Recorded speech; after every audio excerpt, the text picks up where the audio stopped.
Hello there, welcome back. This is a follow-up video on the collecting of punkwood and why I carry it and why it is my #1 tinder. A couple of days ago I went out on a scouting trip and harvested 5 gallons of punkwood.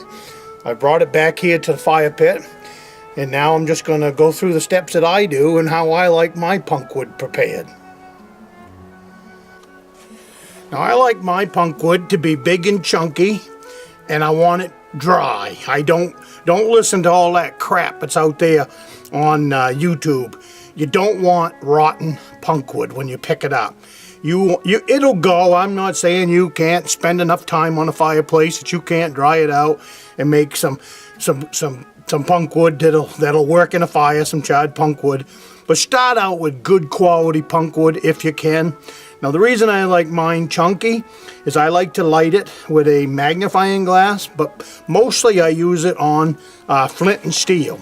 And I pinch it against my flint and then use my steel that way. And I'll show you in a video how I do that. But that's why I like my punkwood starting out to be good size. So we will get on to the next step, and I will bring you back in just a second. Alrighty, welcome back. Today I'm going to use my fire steel and my fire rod, and we're going to do it on white birch bark. We live in Maine.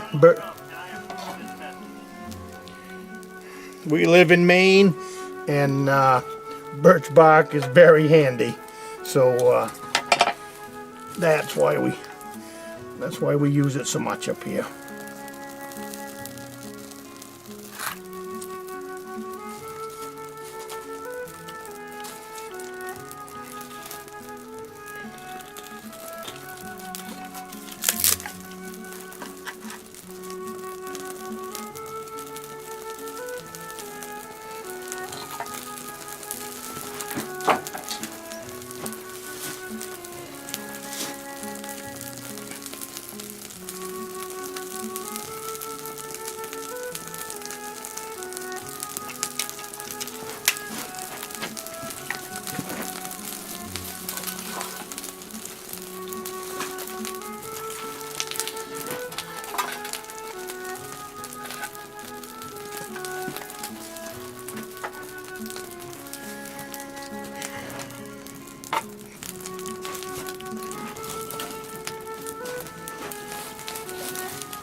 That's how Woodsman build a fire. Hot, fast.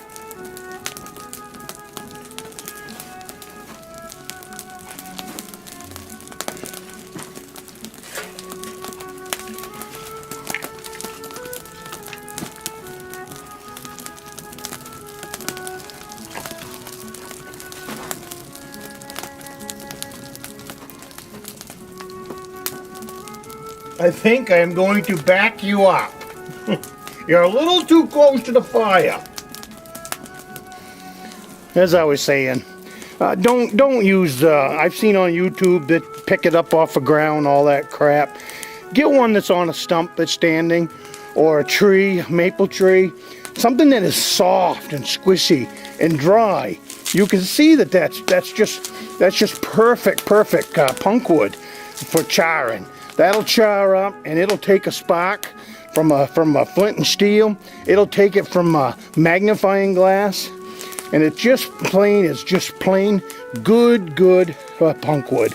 So again, it irritates me when I see people peddling rotten wood as punkwood.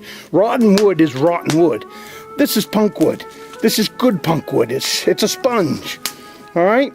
I don't mean to be on a soapbox there, but learn what good punkwood is, people, before you tell other people what punkwood is.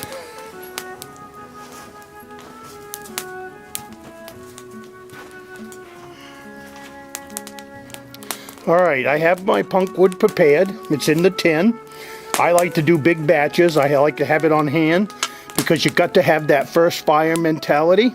Go out in the woods with enough charred punk wood to build your first fire. As you find it in the woods, grab it, put it in a bag, put it in your pocket, and then when you build that fire, fill up another tin full of good quality punk wood. Alright? So we're going to put this on the fire. You put your lid on it. Everybody knows how to do this. But I'm just doing this. I want the new people that are getting into bushcraft to know, and getting into woodsman skills to know that this is the proper way of doing it. Alrighty, you can see I've got my tin in the fire. I like a tall fire. I've tried it on just plain coals, and I think that the punk wood comes out just a little bit better if you have a tall fire. I don't know if you can see or not, but there's smoke coming out a little hole on top of that can. When that smoke stops coming out, your punk wood is charred. But that's just the basics of it. And if you start out with good quality punk wood, you'll end up with very good quality charred punk wood. So thank you very much. I'm not going to have you sit through this whole process. It'll probably take 10 or 15 minutes or so, and then I'll pull that can off, let it cool, and then we will look inside and see what we have for charred punk wood. So thank you for sticking around, and let's see what we end up with here. Welcome back. It's been about 5 minutes on the punk wood that I put into that tin. I'm going to give it about another 5 minutes, and then I'm going to take it off, let it cool. Don't open the can until it is cool, because it will burst into flame. The charred punk wood is still very hot. The can's very hot. Give it air, and you will have it will be a fire. So just let the can cool off, open it up. And again, I just want to stress that on the internet and on YouTube, there's a lot of guys that are telling you that rotten wood is punk wood, all that. Rotten wood is rotten wood. Rotten wood is not punk wood. Punk wood is nice and squishy. It's like a sponge. The best stuff is dry, and there's plenty of it out in the woods. So you don't have to. You can get wet, rotten wood to dry out in this tin, and maybe it'll take a spark, maybe it won't. I'm not sure. I always use good quality punk wood. I live in Maine. A hardwood forest is my favorite place to be for finding standing stumps and standing trees that have turned into this punk wood that we look for. So you don't have to have wet punk wood off an old rotten log. I've tried some of them, it just doesn't work.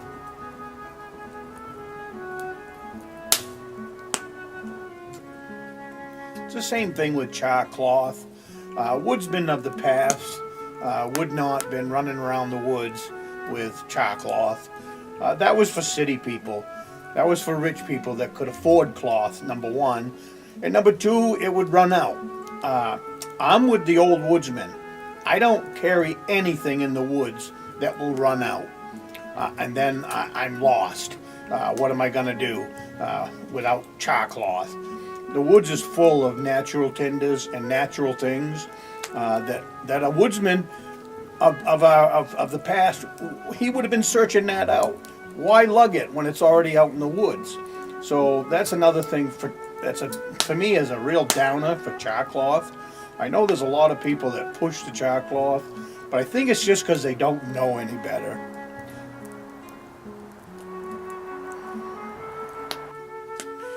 The old woodsman of the past, he wouldn't have been lugging around char cloth. He knew where to find punk wood. He knew where he could turn punk wood into charred punk wood. Now he might not have had a tin to put it in, but he would have stuck it on a stick and roasted it over an open fire like a marshmallow, and charred his punk wood that way and stored it for his next fire. It's that first fire mentality all over again. With one fire, you can build many fires. And in our woods, in the North Maine woods, punkwood, white birch bark, spruce tar. There are so many natural tinders out there that there is no need to carry around store-bought char cloth or fire starters. Why lug something, even if you lug out 10 of them or 20 of them or 100 of them, why lug out something in your pack that is already out there? I will never understand that mentality. Where I gathered this punkwood, there was 3 trees within sight that I could have gathered more. There might have been 10 more, I don't know. I got my 5-gallon bucket, I harvested it, I brought it back to the cabin, and now we are roasting it in a tin to turn it into charred punkwood. So use your punkwood instead of your char cloth. Use your punkwood instead of store-bought fire starters. Develop your craft. Enjoy. All this stuff is in our great woods to have at our pleasure. So I urge you to use natural tinders instead of store-bought crap that will just run out when you're out in the wild. Alrighty, thank you. Don't mean to run off. I'm going to open this can now and we will see what we have got. Alrighty, welcome back. Here's the tin that was on the fire. I haven't opened it yet. It was on the fire for probably more like 10 to 15 minutes, give or take. Didn't really pay much attention to it, other than just want to make sure it was done. So, I'm opening it. Good quality charred punkwood. I hope you can see that. What I'm going to do now is I'm going to back you up a little bit away from this fire, and I'm going to strike one. Whoops. See what I told you about letting it cool? Look in that can. Didn't quite let it cool. Hope you can see that. If that happens, all you do is put the lid back on it and smother it. That's what good quality punkwood will do for you. So, alrighty, we'll let her cool, then we'll open her up. Alrighty, welcome back. Okay, now what I've done here is I've taken out a piece of charred punkwood from my tin, and I'll spin around this way, maybe you can see better. Sun's over there, but we'll see. Let's see, hopefully it's not too bright on you. Alrighty, just got a piece of flint here. What I like to do with my punkwood is I like to cup it between the stone. That's why I like big chunks. I like to cup it between my thumb and my stone. And I just put a little bit of pressure on it just to hold it there. And then what I do is then I come down on it, and it's really easy to catch a spark. Almost had one there.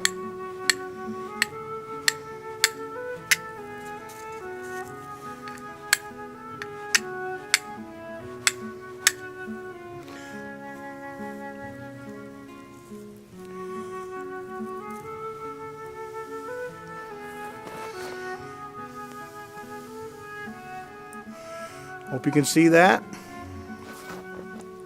Let me spin over this way now, maybe in the dark.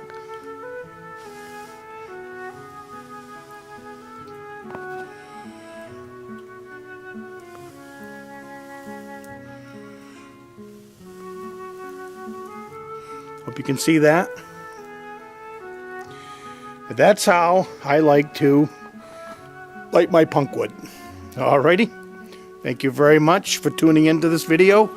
As always, I would greatly appreciate it if you would hit the like button and subscribe to the channel. I got more stuff like this coming out. Trying to just show how it is up here in northern Maine, and the things that we do as woodsmen out in the woods on a regular basis. And it's not something we do once in a while. I fish, I hunt, I snowmobile, I four-wheel, and I do it as often as I can. And these these things that we learn it for a reason, and that is so we can be comfortable and we can thrive while we're in the great outdoors in the state of Maine. So thank you. I hope you come back. Thank you very much, and you have a great day.